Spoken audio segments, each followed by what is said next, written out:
In the previous video, we discussed the bandwidth of narrowband FM and narrowband PM, and we found that in both cases, for narrowband FM or PM, the bandwidth will be 2B hertz. Now, it's time to discuss the second case, which is wideband FM or wideband PM, and we will focus first on wideband FM. As we said previously, that finding the bandwidth of angle modulation in general, it's not a direct operation, it's not a direct process. That's why we'll have to play some mathematical tricks. And this is what we are going to do here. We are going to do a mathematical trick that is very interesting, but you have to focus with me from the beginning of the video until the end of the proof, because it's all connected together. So this is our signal. Let's assume that this is our signal M of t that we are going to use to modulate the carrier using frequency modulation. What we are going to do here, we are going to, as I said, we are going to do a trick by approximating this signal with a staircase approximation. What does it mean, staircase approximation? It means that we are going to sample the signal with some sampling rate. Let's say here, and then we are taking a sample here, here, and so on. So we are going to sample this signal using these samples, black samples, and then we are going to assume that the signal is constant within the sampling period. So we are going to approximate the signal by a staircase approximation like this, where the signal will be constant within the sampling period. This is called staircase approximation. And now we are going to call this approximated signal, the black signal, we are going to call it M hat of t. So the original signal is the blue one, which is called M of t, and now we approximated this signal using a staircase approximation M hat of t. And this approximation, how did we do it? We did it by sampling the signal first, and then we assume that the signal will be constant within the sampling period. However, in order not to lose information from the original signal, when we sample any signal without losing information, we need to satisfy Microstrain. And Microstrain says that if you want to sample any signal without losing information, and you want to sample the signal so that you can reconstruct it later, you need to sample it with a sampling rate greater than or equal to 2B, where B is the bandwidth of the original signal, 2B samples per second. What we are going to do here, in order not to lose information from the original signal, we are going to sample it with exactly Nyquist rate. So we are going to use a sampling rate that is exactly Nyquist rate, 2B samples per second. Why is that? Because if we do downsampling, if we sample with a lower rate than 2B, then we are going to lose information. So we cannot sample with a lower rate than 2B.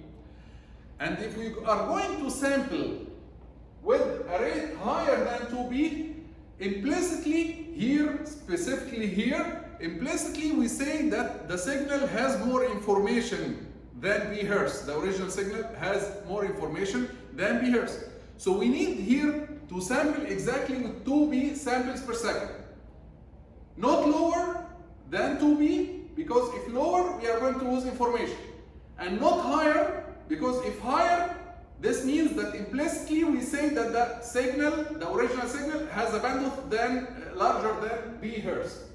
So for example, if you sample with a sampling rate 4B samples per second, implicitly it's like you are exaggerating your signal, your original signal. It's like you are implicitly saying that your original signal, it has information that can be contained in 2B hertz, which is not true, because our original signal is assumed to have information in B hertz only.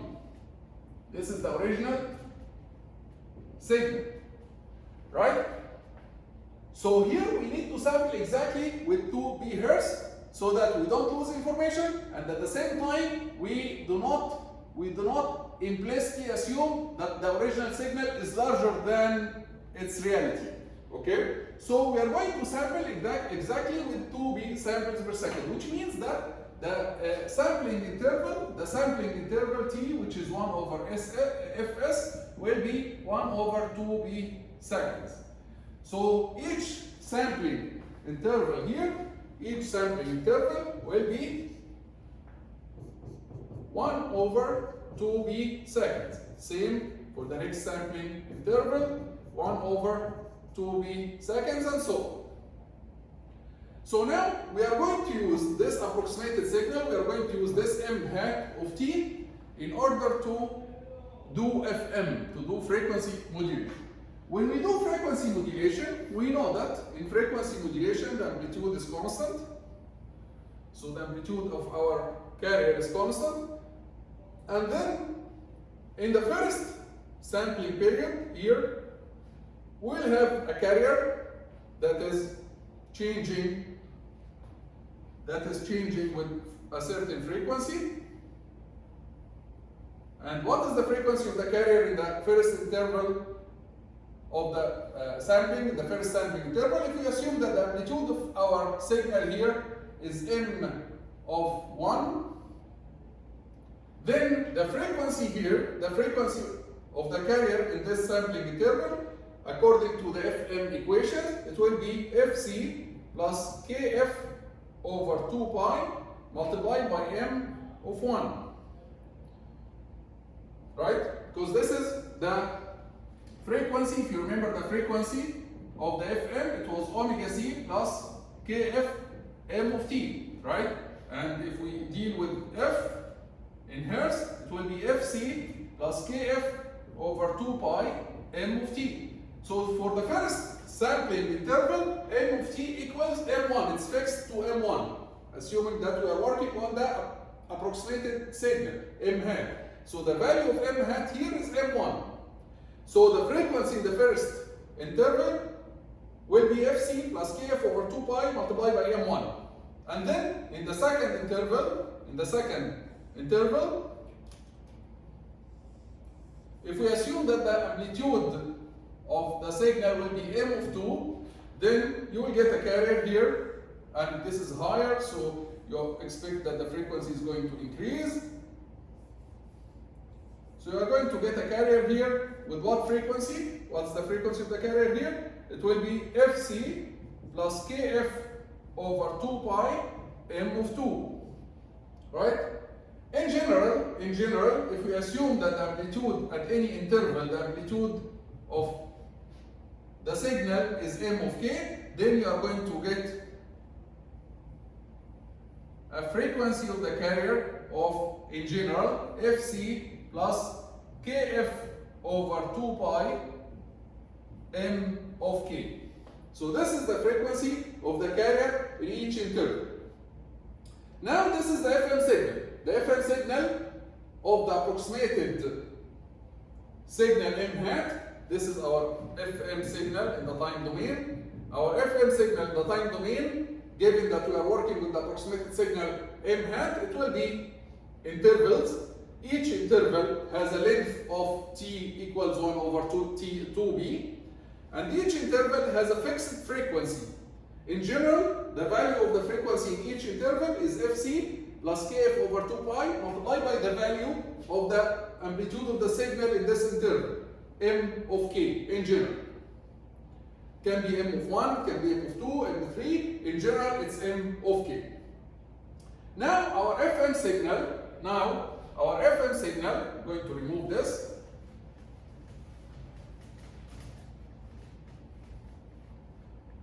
Now our FM signal, phi FM of t, equals the summation of these intervals. Do you agree with me?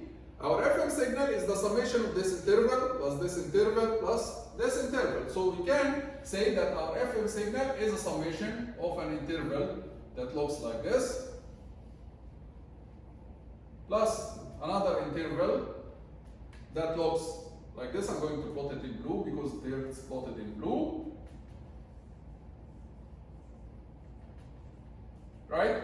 Plus all the intervals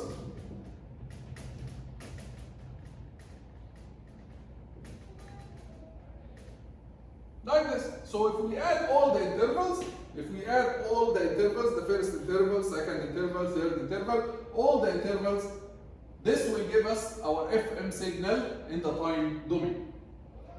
Now, what's our goal here? Our goal is to find the bandwidth of the wideband FM signal, the bandwidth that contains most of the power of this signal, right? So in order to find the bandwidth, we have to move from the time domain to the frequency domain. And how to do that? We have to use Fourier transform. So when we do Fourier transform for our FM signal, if we do Fourier transform for our FM signal in time domain is the summation of this plus this plus this. So the Fourier transform will be also the summation of the Fourier transform of the first one plus the Fourier transform of the second one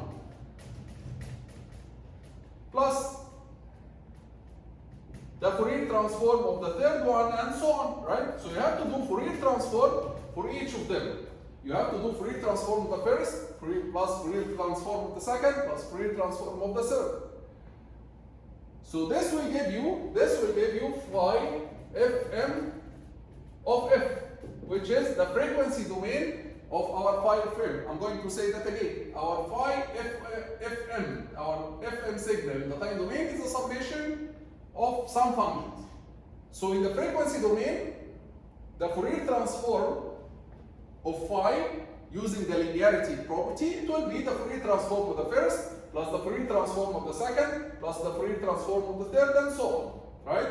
So our job now is we want to find what is the Fourier transform of each of these signals. And all of them, they are similar to each other, except that the frequency is different. For example, the frequency of the first one here, it was fc plus kf over 2 pi m of 1. The frequency of the second one is fc plus kf over 2 pi m of 2, and so on. So all of them, they are similar to each other, except that the frequency is different. Let's find the Fourier transform of one of them. What's this signal? What is this signal? So we'll ask that question. What is this signal? Is that a cosine wave? If you say it's a cosine wave, I would say this is wrong answer. This is not a cosine wave. This is a cosine wave multiplied by a rectangle, by a rect signal, right? This is a cosine multiplied by a rect. And if we want to find the Fourier transform of a cosine multiplied by rect, first find the Fourier transform of the rect. We know that the Fourier transform of the rect with a certain width t, okay, is the same. The Fourier transform of this is a same function, right? So we studied this before in the Fourier transform properties and examples. The Fourier transform of a rect, whether this rect is centered around 0 or shifted, it will be sync. If this shifted, this will affect on the phase, and we don't care about the phase right now. So don't worry about whether this rect is shifted or not, because shift in the time domain will affect the phase in the frequency domain, and now we don't care so much about the phase.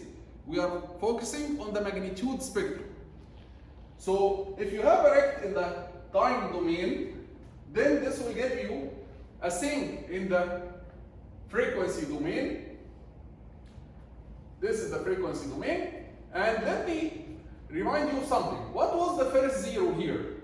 If we move to f in the frequency domain, what was the first zero? Or it used to happen at which frequency? It used to happen, if you remember, at 1 over t. Exactly 1 over the duration of the rect. And this zero, it used to happen at minus 1 over t. So the first zero, if you have a rect in the time domain with a width t, then it will give you a sync.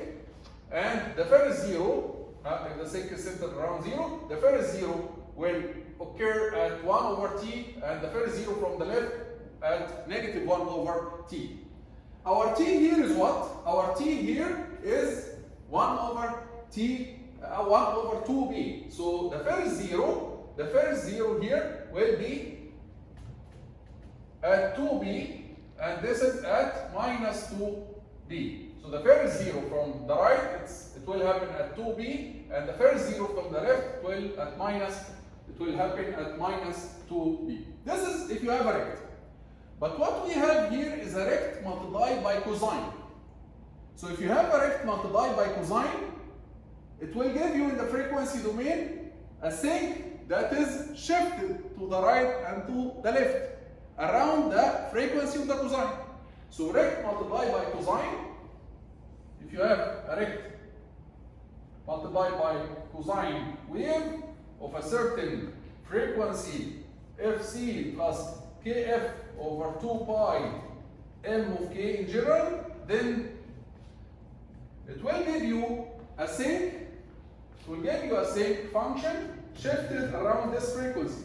It will give you a sink function shifted around frequency fc plus kf over 2 pi m of k, right?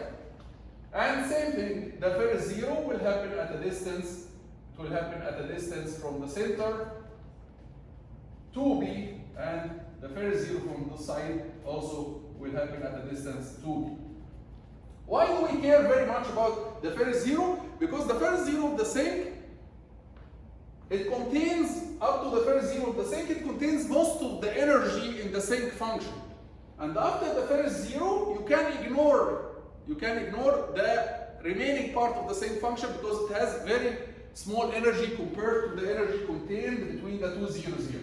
That's why we care about the zeros to the right, the first zero at the right and the first zero at the left, because between them, most of the energy of the sink function is contained, and after this you can ignore the remaining part of the sink function. It has very small energy compared to this part. That's why we care about it. So now, the Fourier transform of any one of these is a sink shifted around the frequency of the carrier, right? Very good. Now let's plot the spectrum. And we are going to focus only on the positive part. We said that each one will give you each one of these parts, each one of these functions, each one of these intervals.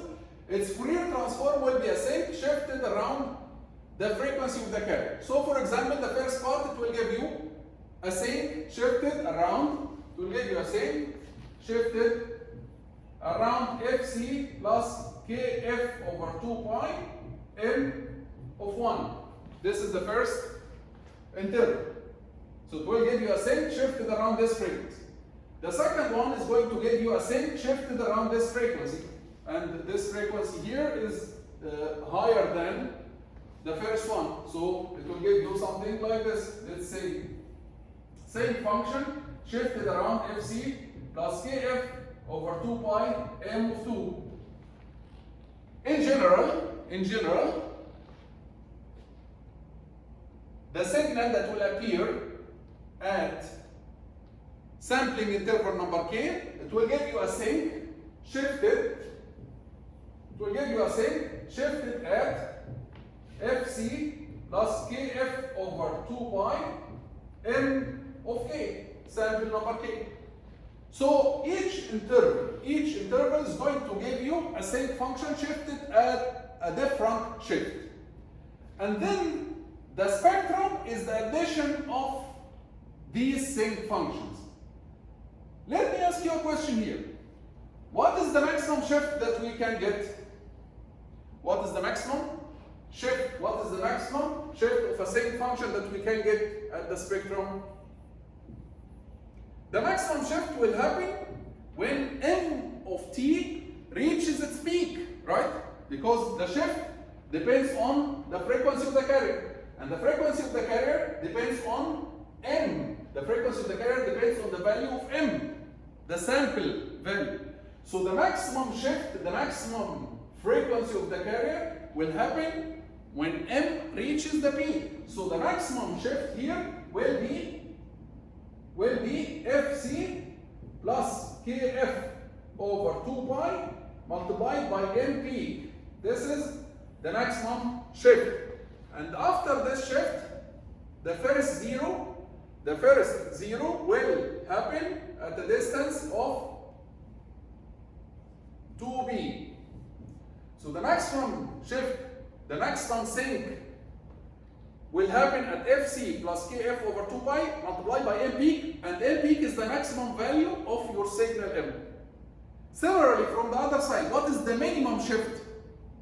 What's the minimum shift that will happen? The minimum shift, it will happen when M reaches the minimum.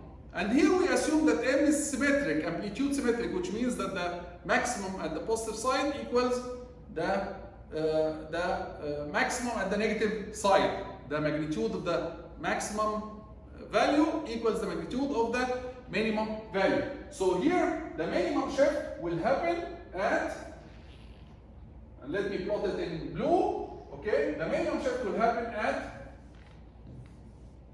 center frequency. The minimum shift will happen at Fc plus Kf over 2 pi multiplied by minus MP. Minus MP, the minimum value of M, we assume it's symmetric with the maximum, so it will be minus MP, which we can write as minus Kf over 2 pi LP. In addition to that, the zero here will happen at a distance of 2b.